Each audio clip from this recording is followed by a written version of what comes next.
उत्तराखंड के पहाड़ी इलाकों के साथ साथ अब मैदानी इलाकों में भी बारिश आफत बनकर आ गई है। यहां जिले के कई इलाके जलमग्न हो गए हैं। जिले के बाजपुर में मैदानी इलाकों की बारिश के साथ साथ पहाड़ी इलाकों की बारिश ने मैदानी इलाकों में अपना तांडव दिखाना शुरू कर दिया है।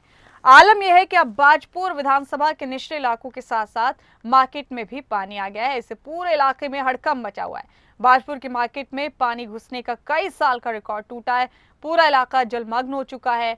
तस्वीरों में आप देख सकते हैं और खुद अंदाजा लगा सकते हैं कि यहाँ पर क्या हालत है।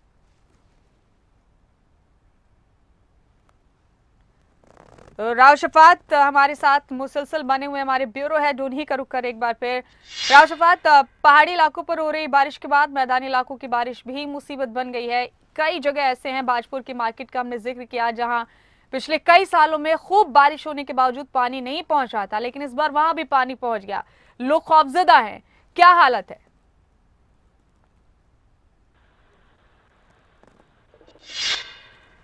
देखिए, थोड़ा दहशत का माहौल है मुमताज, और काफी लंबे समय के बाद, करीब 10 साल बाद फिर ऐसा ही पानी देखने को मिला। क्योंकि लक्सर का जो क्षेत्र है, अगर अब से 5 साल की बात करें तो करीब 5 गांव ऐसे थे तो जलमग्न हो गए थे, लेकिन इस बार तो 15 गांव ऐसे हैं जो खतरे की जद में आए हैं। क्योंकि जब पर्वतीय क्षेत्रों में बारिश होती है और पर्वतीय क्षेत्रों से जो नदियां निकलती हैं, वो चाहे अलकनंदा हो, भागीरथी हो, काली हो, कोसी नदी हो, या फिर गंगा आगे जाकर के जो बाढ़ गंगा बन जाती है, उसका एक बहुत बड़ा क्षेत्र लक्सर की साइड में हो जाता है।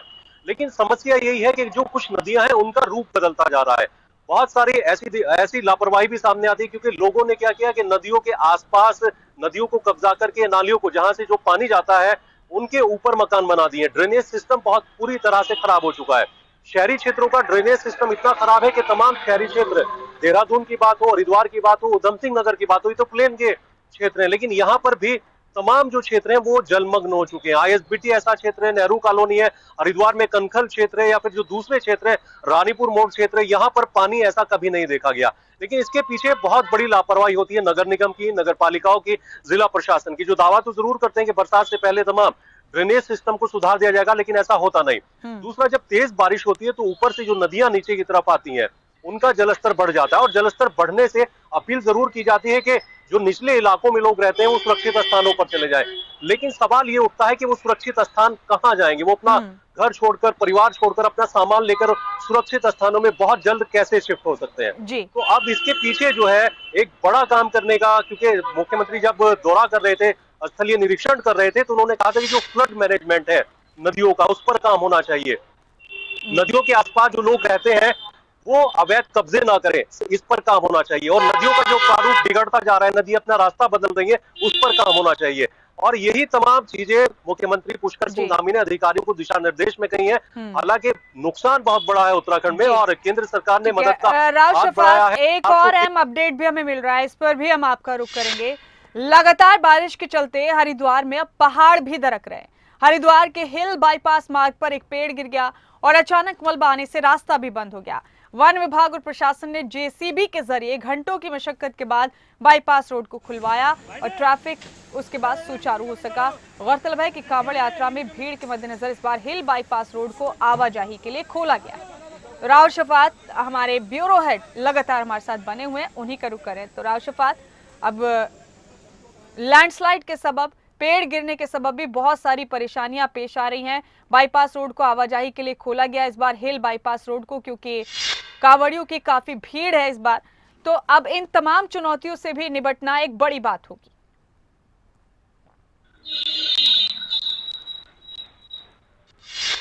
हाँ मुमताज, देखिए, दो चुनौती इस वक्त है उत्तराखंड में। पहला तो कांवड़ यात्रा चल रही है, लाखों की संख्या में श्रद्धालु उत्तराखंड हरिद्वार पहुंच रहे हैं, मैदानी क्षेत्र है, और उस मैदानी क्षेत्र में ही पानी है। दूसरा, जो पर्वतीय क्षेत्र है, यहाँ पर लैंडस्लाइड हो जाता है, पहाड़ से मलबा नीचे गिर जाता है। बहुत सारे ऐसे वाहन आवागमन जब करते हैं चारधाम यात्रा के लिए, क्योंकि लाखों की संख्या में चारधाम यात्री भी उत्तराखंड में इस वक्त मौजूद है।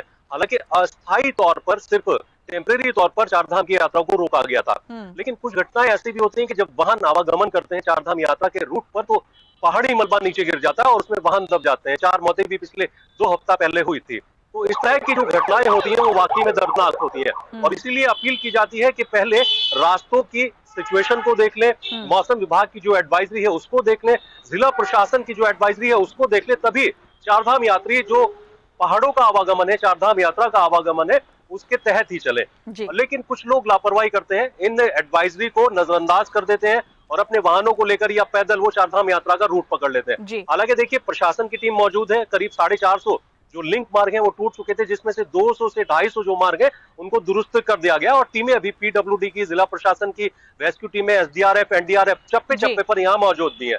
लेकिन अगर इसी तरह के हालात रहे तो आने वाले वक्त में थोड़ी सी मुश्किलें उत्तराखंड में और बढ़ सकती है। जी